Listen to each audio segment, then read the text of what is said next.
Hello friends, कैसे हैं आप। आई होप आपकी तैयारियां काफ़ी अच्छी चल रही होंगी। और आज का जो हमारा वीडियो का जो टॉपिक है वो है गोरखा शासन। तो दोस्तों, इससे पहले हमने चंद वंश और परमार वंश के बारे में पढ़ा था। अब देखिए क्या होता है, कुमाऊं में जो है चंद वंश कमज़ोर पड़ता है और इसमें मौके का फ़ायदा उठाकर जो गोरखा हैं वो कुमाऊं पर अटैक कर देते हैं। कब करते हैं?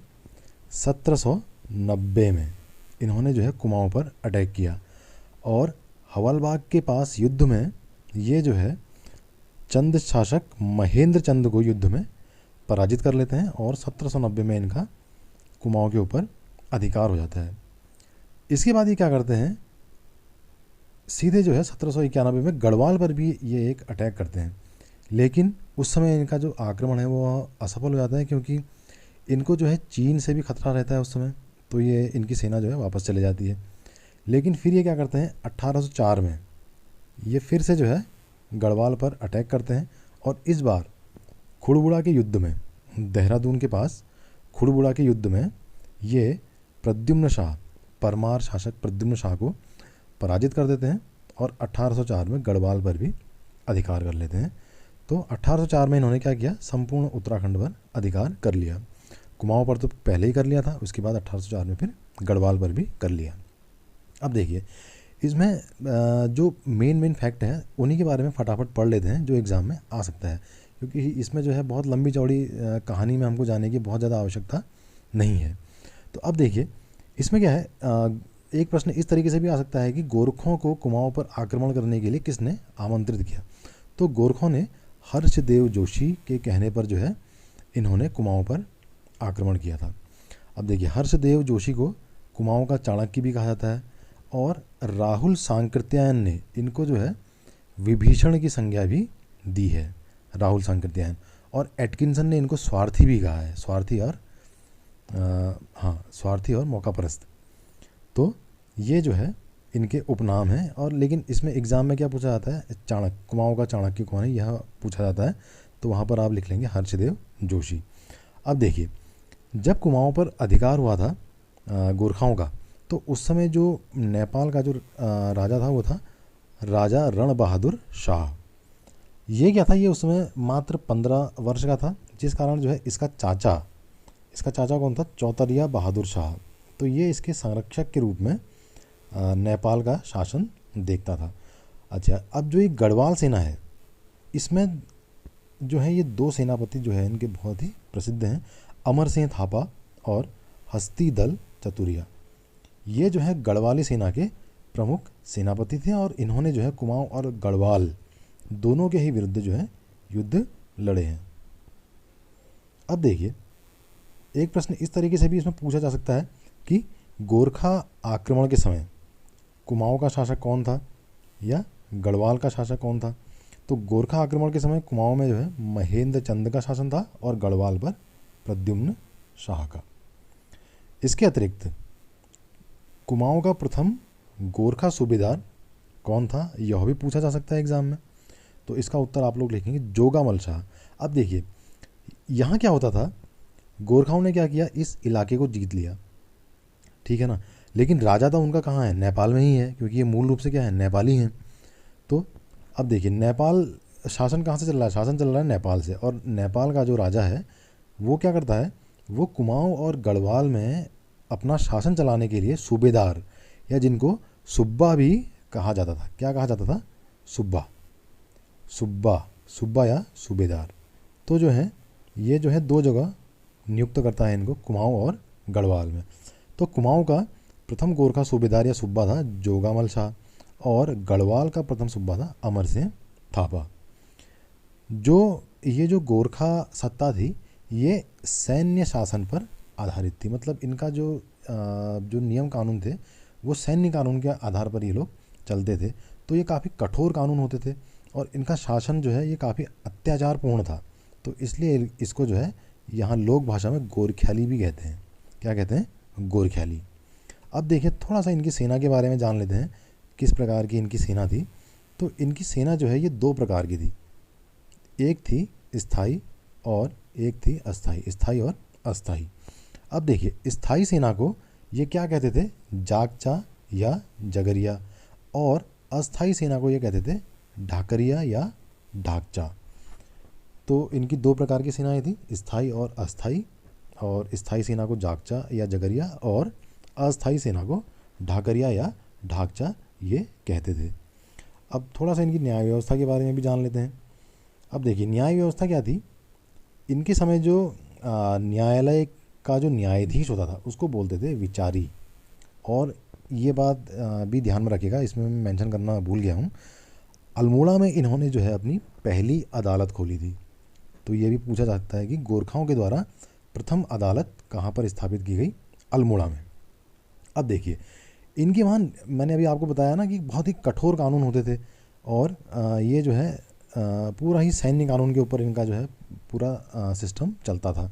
तो इनके वहाँ जो है क्या था, सच का पता लगाने के लिए इनके वहाँ एक अग्नि परीक्षा होती थी, और उसका नाम था दिव्य अग्नि परीक्षा। और ये जो है 3 तरह की होती थी। किन किन प्रकार की होती थी, अब देखिए पहली क्या है, गोलादीप। इसमें क्या होता था, एक हाथ पर गरम लोहे का डंडा पकड़कर कुछ दूरी तक चलना पड़ता था। अब सोचिए आप जो है गरम लोहे की रॉड आपने हाथ में पकड़ रखी है, तो हाथ आपका जलेगा ही जलेगा।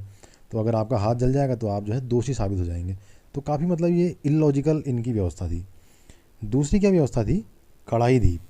अब कढ़ाई दीप में क्या होता था, इसमें जो है इसमें उबलते हुए तेल में हाथ डालना पड़ता था।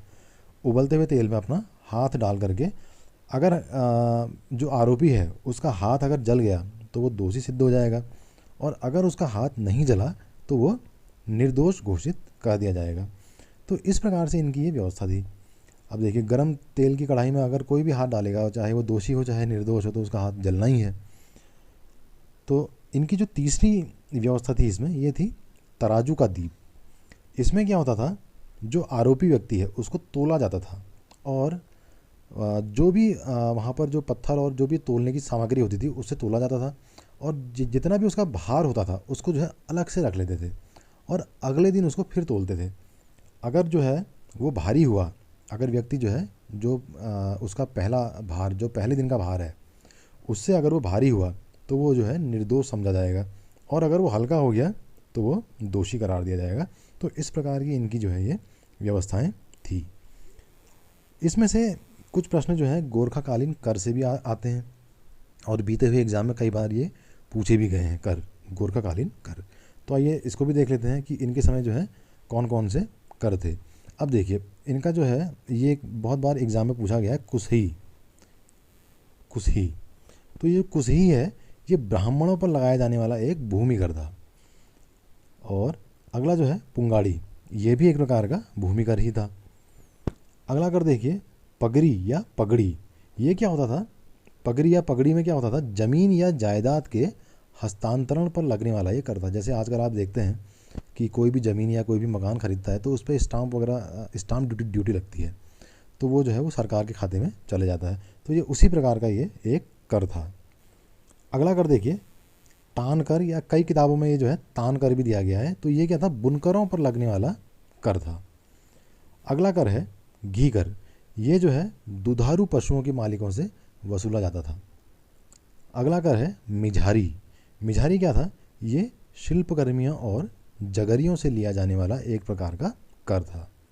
मांगा, मांगा जो है ये युद्ध के समय लिया जाने वाला कर था, क्योंकि ये जो है युद्ध बहुत, मतलब ये लड़ाई झगड़े में ज़्यादा विश्वास रखते थे, है ना, और इनको जो है उसके लिए फिर पैसा भी चाहिए, तो इन्होंने जो है अपने राज्य की जनता पर कर लगाया था। मांगा युद्ध कर था ये।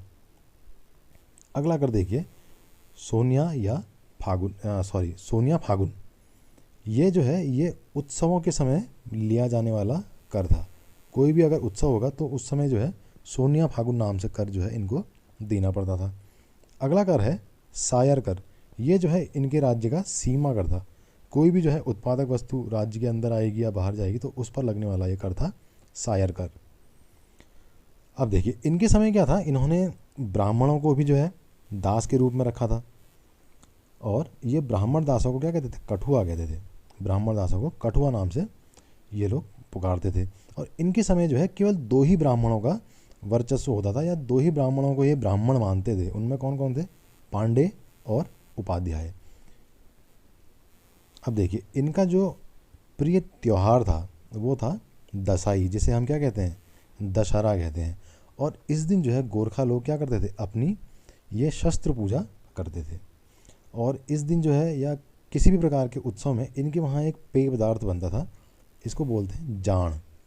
जाण पेय पदार्थ बनता था। ये इसको आप जो है शराब के रूप में ही समझ सकते हैं, जाण। तो ये पूछा जा सकता है एग्जाम में कि जाण पेय पदार्थ जो है किन से संबंधित है? गोरखाओं से ये संबंधित है।